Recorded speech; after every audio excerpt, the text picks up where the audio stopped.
Welcome. Always be learning. Alpha, altcoin, bear market, bull market, blockchain, DeFi, Discord, DYOR, FUD, FOMO, floor, GM, gas, hash, hodl, hopium, ICO, IRL, viral, IKYKYK, liquidity, minting, PFP, NFT, C3PO. That's just Star Wars. Whale, hot wallet, cold wallet, me, sushi swap, pancake swap, mango swap, uni swap. No, I'm kidding. Mango swap's not a real one. Mango markets, decentralized cross-margin trading up to 20 times leverage with the lightning speed of mangoes. Mango farm finance. So that's real too. Of course there's a mango swap. Why would you could I mean, I literally just said mango swap and it's a thing. Like nipple swap. Dude, I'm not going to look that up. All right. Wagme, Nagami, not going to make it. Royalties, secondary, utility, monkey market. That is a market, right? No. Mango swap gets a thing, but monkey market doesn't get to happen. All right. Hey, you got Bored Apes, so you know you're like the most popular still. So don't worry. You have an entire market. Jimmy Fallon has you. So. Well, there's definitely a panda market, isn't there? Aren't you a polar bear? What? I'm not a polar bear. I'm a panda.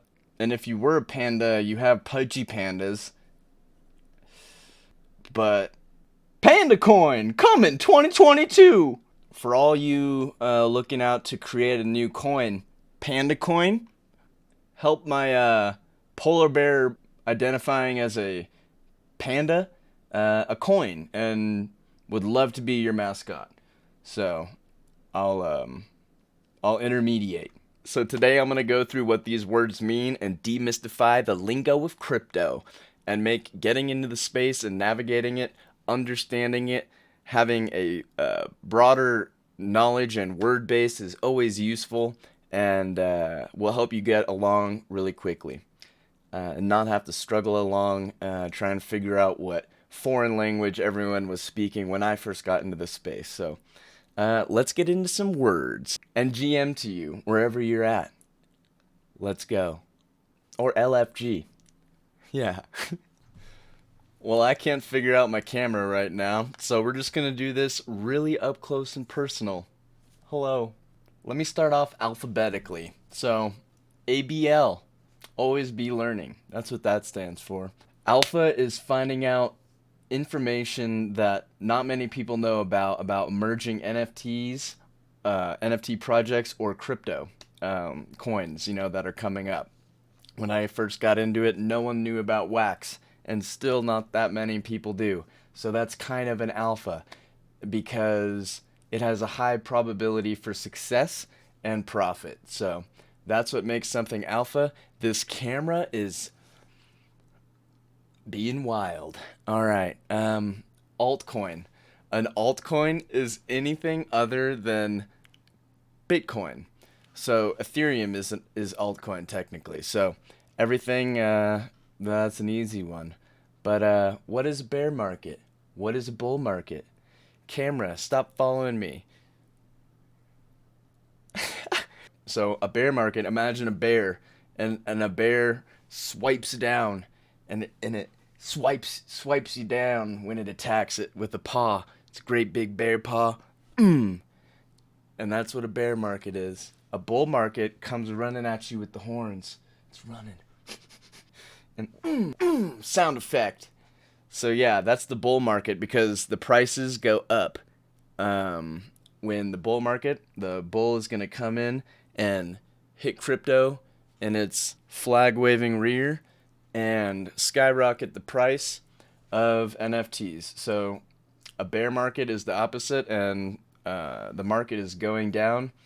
The price of coins are dropping due to various reasons. And so, yeah. But people also refer to a bull and bear market in terms of the overall general health of either the NFT market or the crypto market in general. So, a blue chip project are like crypto punks and Doodles or and Bored Ape Yacht Club would be some of the most famous ones are blue chips. They are like cool cats, and those are those first successful and famous projects. That's what the blue chip is. If you're just getting into NFTs, you're gonna hear about Discord. If you're not a player, if you're not already a gamer, then you probably have not heard of Discord. Discord is a multimedia communications platform. So I'm able to in Neuroverse share video and audio and do live talks where I can be on camera and also have my audio heard. I can do screen share my graphics tablet and also share that in Discord. I've been in Discord for years playing video games as you're able to cross-platform communication between PlayStation and Xbox, has not always been possible. So Discord was always there, whether you're on PC, mobile. You're able to download the app and talk to anyone in the world. So Discord is next to Twitter, the main platform for NFT communication. So Discord and Twitter are very important if you want to get involved in figuring out the pulse of the scene that you're interested in, whether that's DeFi, crypto, investing, or gaming, art, NFTs. Twitter and Discord are where you're going to find the majority of that information. Reddit is great, but with Twitter and Discord, you're able to get in live time communication. Diamond handing. What is diamond handing? Well, diamond handing is holding on to an NFT regardless of the volatility of the project's price. Just holding on, even if people are FOMOing, and we'll get into that term in a second. We're just to the D's here. So, paper handing is the opposite of diamond handing.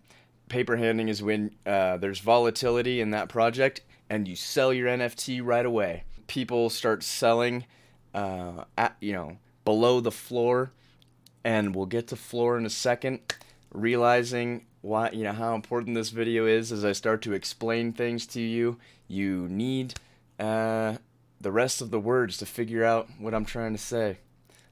Moving on to doxed. Doxed just means revealing your true identity. So what I'm doing here is I'm doxing myself by showing my face and being very, Googleable. Having all of my platforms and names be art is my weapon. You can find me. So, my name's Ryan. Hi, I'm doxed. That's what that is. Doxing, you'll hear, is very important for projects because there's a lot of scams in the NFT space.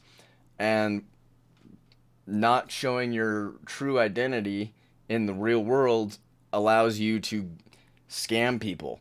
So not that people that are doxed are not still going to scam people, but it definitely makes it much, the world, the ramifications much more serious because this is a brand new world, Web3, and it's built, and it should be built on integrity and true artists and people trying to make a difference and doing good things with their NFTs and not just scamming people and trying to make money and rugging them.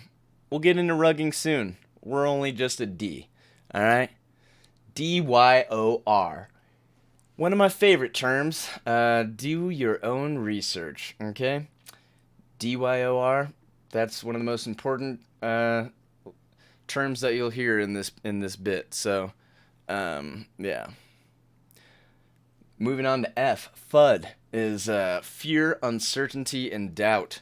This is what happens when people are trying to throw shade at something, and that affects, whether that's mainstream media saying that, oh, Bitcoin, it's a scam, NFTs are a Ponzi scheme.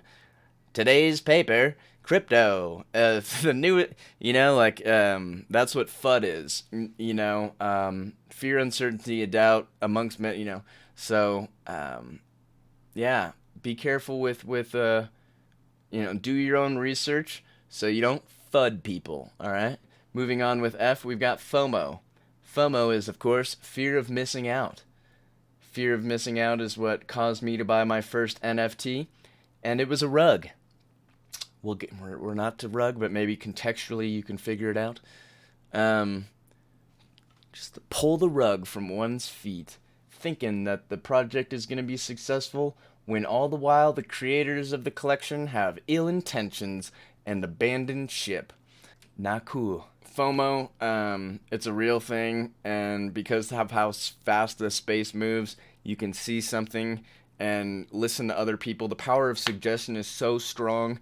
And it's really easy to get swept up in this undertow force of the Web3 and NFTs. So please DYOR and don't FOMO in because of FUD, So, yes. Floor. What is the floor? The floor is the lowest price NFT in a collection or a project. It's the lowest price. So, and that's the price that'll appear on OpenSea. It'll say floor price, and that number is significant because, if you bought a collection for 0.02, but now the floor is at 0.1, then I'm not good at math, but you've 5x'd your gains. And so that information is relevant, floor price, in reference to how much you bought in at the project for. Moving on to the G's. Let's start with gas. Gas is a transaction fee that you pay for crypto transactions, predominantly happening on the Ethereum blockchain when people are speaking to gas, because the other branches, blockchains rather, utilized for NFTs, like Solana and Atomic Hub with Wax, have very insignificant fees compared to OpenSea's fees, which fluctuate greatly. So an average gas price, it's hard to say an average. For me, what I've seen, if I were to say an average, would be $100 or $80.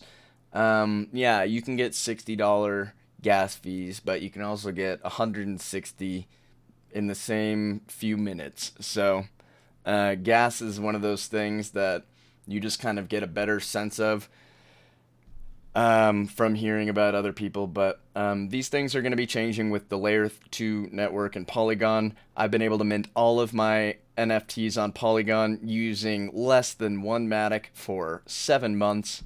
So with Matic and Atomic Hub, with being green blockchains and doing very little to the environment in terms of required energy, it's a fantastic alternative to OpenSea and Foundation if you cannot afford to be on those blockchains. There are alternatives.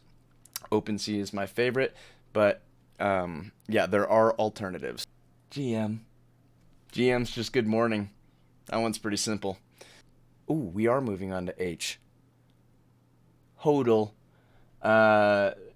HODL stands for hold on for dear life, and it came from a misspelling of a tweet that turned into a meme.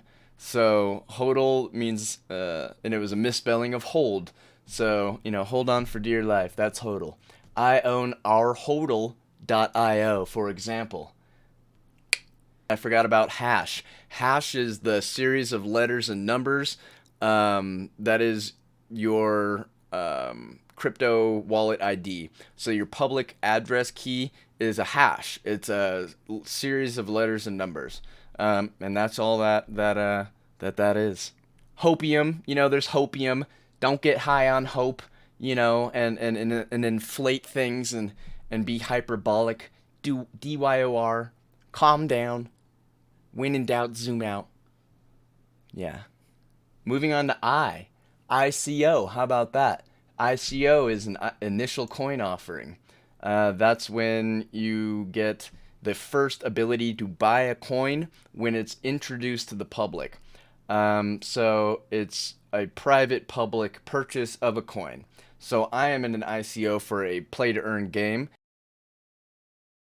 So I'm able to buy the coin at 1 cent, but it will go on sale to the public at 3 cents, for example, or 5 cents. That initial public sale of the coin. So it would be like, Ethereum's ICO, is like $40 for one Ethereum.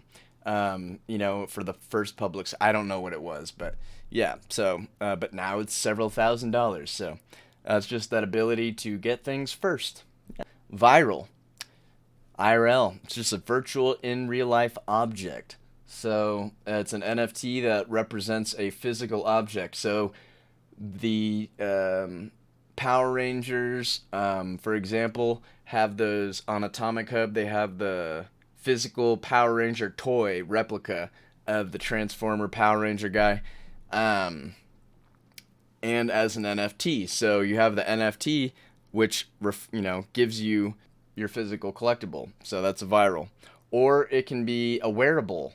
A wearable, like you have a invisible watch unless you have the AR glasses, but when you do, anyone that has AR glasses will be able to see that you've got that wearable, just like we've got, in Sandbox, some of those Sandbox hats or something. Maybe you could get that shipped, the real hat to you, or an augmented reality version of that hat that you could walk around in the store with. So, yeah. IKYKYK. I know you know you know. That's all. Liquidity. What is liquidity? Well, that's liquid. That's how much crypto you have. So that's it. Liquidity is the available cryptocurrency that you have at your disposal to purchase or to invest in. So, minting an NFT refers to converting digital files like a JPEG into digital assets that are stored on the blockchain. When people say they are minting something from a project, they are the first ones to buy that NFT from the market. And you usually get it at a much better price. And that's the initial mint, is when that project is put on to the blockchain and you either buy or sell it, causing that transaction of ownership to be yours, so that's what minting it is. But there's more to it, but yes. So for example, just like today, I bought a Transformer pack for $10 was the mint price. That means that the Transformers collection came out with 10,000 packs, and those 10,000 packs were each available for $9.99. So the first people to buy them could have got a pack for $10 USD. However, 30 minutes later, when they go onto the secondary market, they are listed at usually 2 to 3 times the initial price of mint when they bought it for that first, the original buyer bought it for the first time. So just like Live Nation, Ticketmaster tickets, secondary market might be, 10 times what the original ticket price was. So same concept here with minting. I mean, we are at NFT now, but an NFT is a non-fungible token. It's a digital asset that provides proof of ownership. So yeah, it could be a house, it could be a car, it could be a plane, a train. I already said automobile. It could be a dog, a real dog. It could be an NFT of a picture of a dog that allows you to adopt that actual dog in real life. That's what an NFT is. They're the original, they're the new Pokemon card. They're the new baseball card, alright? That's what they are. PFP. What's a PFP? PFP is just a profile pic. That's just what we all have, what we're all wearing. It's that proof of purchase, that profile pic. It's that bunny, it's that monkey. It's that whale, it's that toad, it's all them things. So, rugged. Rugged can mean 2 things. On Twitter, it means if your audio is not sounding too good and you're getting broken up because your phone, you've been on Twitter for 12 hours and your phone is heating your leg up to the point of scalding, and you go and try to talk to someone and it sounds like you're Mr. Roboto. It's time to restart that phone because you've been rugged. But rugged in a project means that the project went to zero and was a big L. Big L. So it can mean a lot, though. It can be the creators intentionally withholding information and talking about the project and what it's going to do and then not doing that. Or it can be a falling apart of the creative team that put that project together falls apart, just like the band breaking up.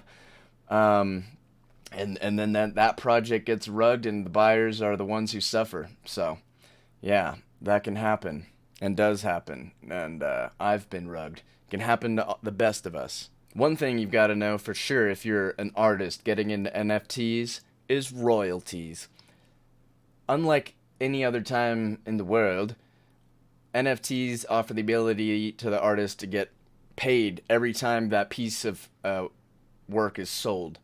So every time I get a sale, I get 7.77% of whoever sold that goes directly to my wallet. So that's the difference between selling a canvas one time, just like in the traditional art world, versus now in the NFT Web3 space, where these are permanent, and every time they're sold, that's going to your wallet. So that's what royalties are, and that's an incredible asset to the artistic and creative music, food, everything industry that is a creative industry. So it's incredible.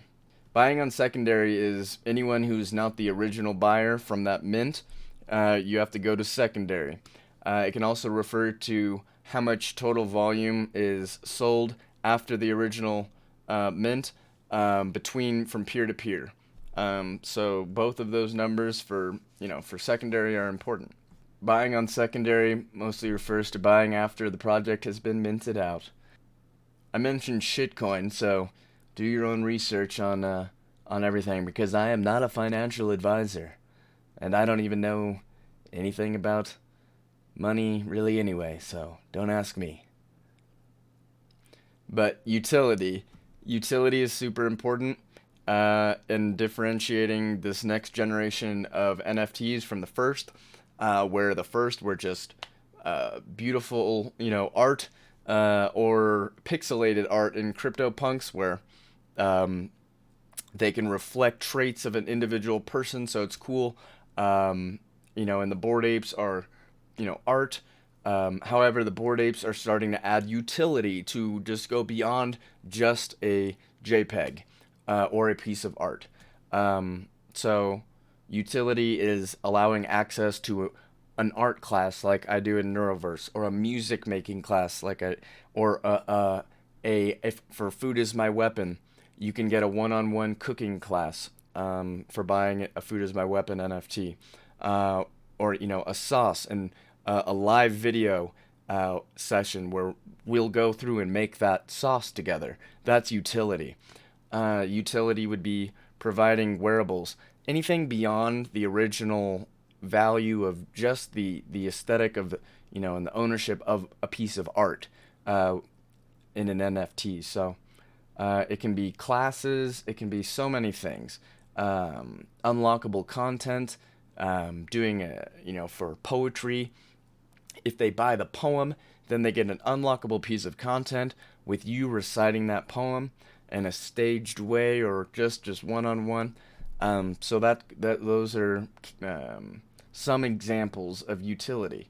But there are tons of different versions of utility, but they're all important. So that's where this future is going, is having utility to your NFTs as well.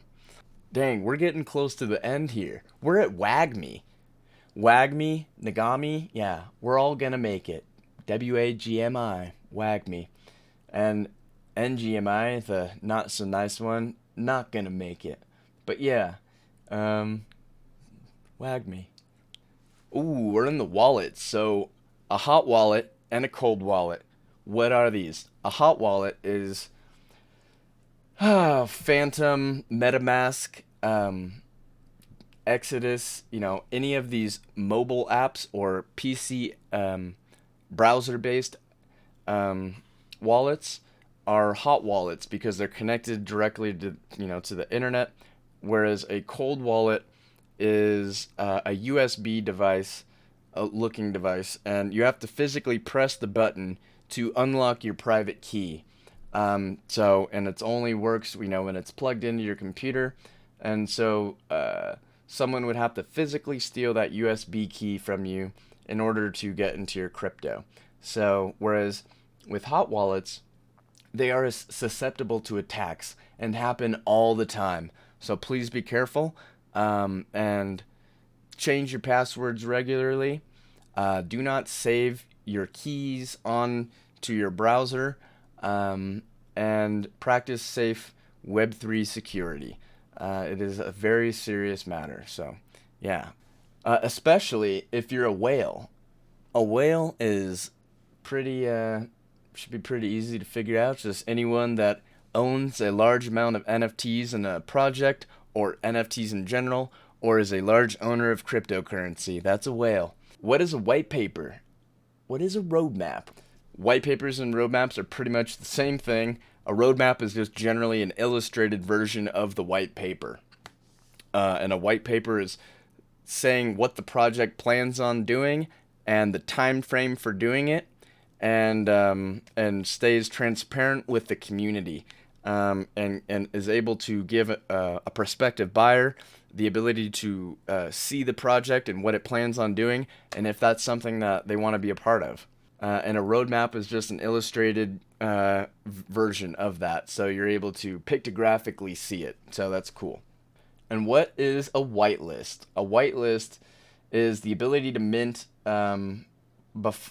is to be those original minters, to mint first in the project. And on Ethereum, the creator of the project has to pay some gas in order for you to be on that whitelist. So it's a cool privilege to have, and you're going to be one of those first people to mint, and you're definitely going to pay, you are generally going to pay less than the mint date. Unless you get rugged, like I got rugged on my first project, then you're not going to be able to sell that for anything. A whitelist is just, you pay less gas too, generally. And this period for whitelisting usually lasts around 24 hours. So it's a really cool opportunity, and if you have the ability to get whitelisted for a project that you can feel is going to be successful, then that could be a great opportunity to invest and buy one and keep one for yourself, and see how that goes. Nothing is financial advice, even though it just sounded like it, but it's not. Well, thank you so much for dropping by in this episode of Crypto Lingo 101. This is the first episode of my educational crypto lingo videos, so let me know in the comments below if I missed any words, and if you liked this video, and if you'd like to see more educational NFT videos. So thank you so much for stopping by. Stay spicy, and I'll see you soon. You're awesome. See ya. Panda Coin 2022. All right.